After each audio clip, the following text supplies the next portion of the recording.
اللہ الرحمن الرحیم۔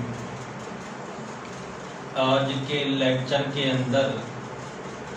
سین کے بعد شین اور شین کے ساتھ صاد لکھیں گے، اور ان کا طریقہ کار کہ سب سے پہلے ہم گول دائرہ بنائیں گے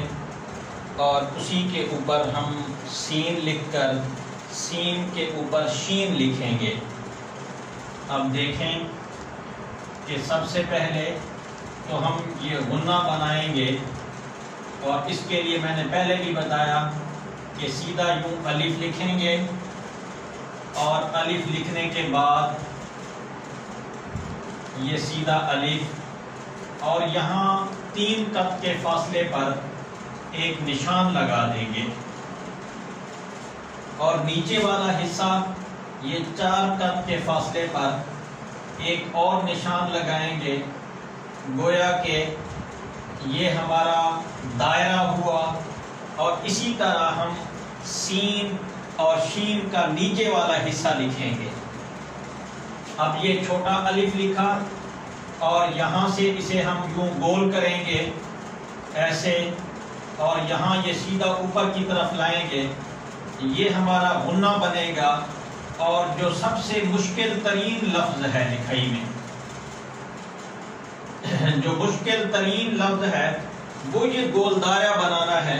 اور وہ جب آپ لوگوں کو بنانا آ جائے گا تو اب اس کے بعد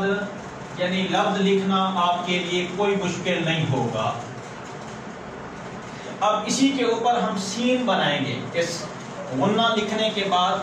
سین کس طرح بنائیں گے کہ سب سے پہلے ہم یہاں سین کے 3 دندانے، جیسا کہ میں نے گزشتہ لیکچر کے اندر بھی بتایا تھا، یہ سین اس انداز سے بنائیں گے، یہ ایسے،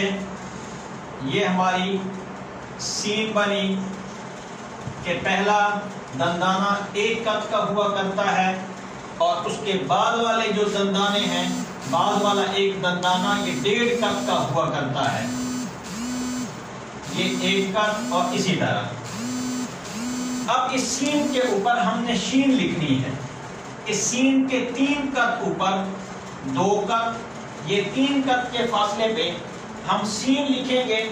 اور یہ ہم ٹارگٹ بنائیں گے کہ یہاں سے لے کر یہاں تک یہ سین کے دندانے، شین کے دندانے آئیں گے، اور پھر نیچے اس کے غنہ لکھیں گے۔ اس کا طریقہ کار یہ ہے کہ ایسے یوں قلم کو کھینچیں گے، اور یہاں آ کر سیدھا یوں گول ایسے، اور نیچے وہی غنہ بنائیں گے کہ جو غنہ ہم نے شروع کے اندر یعنی سین کا بنایا تھا۔ تو آج کے سبق کے اندر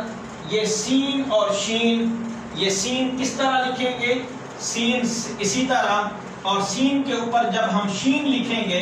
تو شین کے لیے صرف یہی لمبائی شین کی بنائیں گے، اور اس کے نیچے یہی غنہ لگائیں گے کہ جو ہم نے سین کے اندر لگایا تھا۔ تو اب یہ جو مشکل ترین لفظوں میں سے یہ مشکل لفظ تھے، یعنی جن کا یہ گول دائرہ بنانا مشکل تھا، اور وہ ہم نے آسان طریقے سے پیش کیا کہ سب سے پہلے چھوٹا الف بنائیں گے، اور الف بنانے کے بعد پھر 3 قط اوپر فاصلہ، اور اس کے نیچے 4 قط کا فاصلہ، اور اس کے نیچے کی طرف 2 قط کا فاصلہ بنائیں گے، تو یہ ہمارا ایک دائرہ بنے گا، اور یہ دائرہ اس لکھائی میں سب سے مشکل ترین ہوا کرتا ہے۔ تو آج کے اس لیکچر کے اندر یہ ہمارا جو آج کا سبق ہے، یہ سین تو گزشتہ لیکچر کے اندر بھی بتایا تھا کہ سین کس طرح لکھنی ہے۔